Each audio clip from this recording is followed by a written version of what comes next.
Avraham was born in Romania. The war broke out when he was 15 years old. His family was evacuated to the Russian city Orenburg. His father enrolled in the army. Shortly afterwards, his father was severely wounded and died. During the first years of the war, Avraham worked at a factory and later also became a soldier. In September of 1943, I was drafted into the army. I completed military course in Samarkand in Uzbekistan, and from there I went to the front. So at the age of 18, I was just a boy with a rifle in my hands in Estonia. Avraham took part in the liberation of the Estonian city Tartu. After that, he was shifted to Russia to be a paratrooper in Norway. When the war on Norwegian soil was over, Avraham was moved to Poland. On January 12, 1945, Avraham fought for the city Katowice.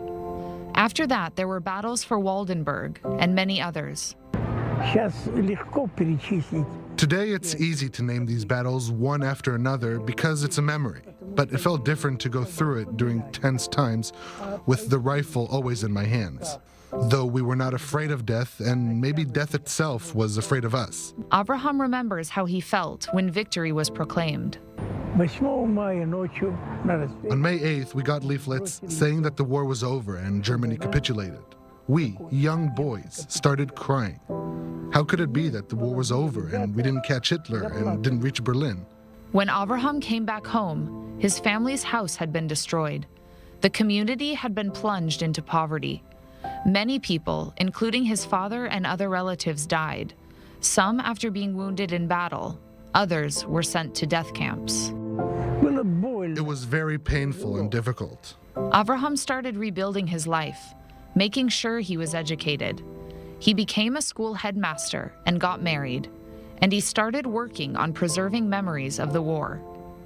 In 1986, in Kishinev, Avraham founded the Glory Museum, and after immigrating to Israel in 1990, he founded the Veterans Union.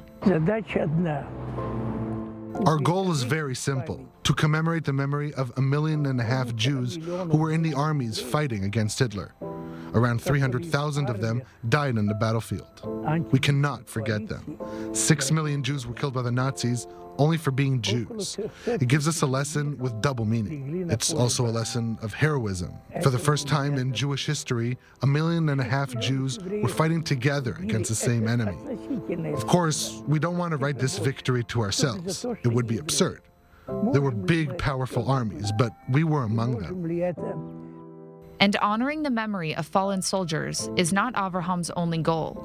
He also has a message for future generations.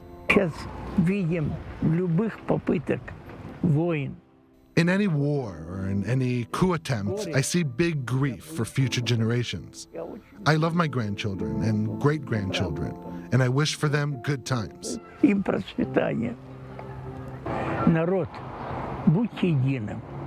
People, be united.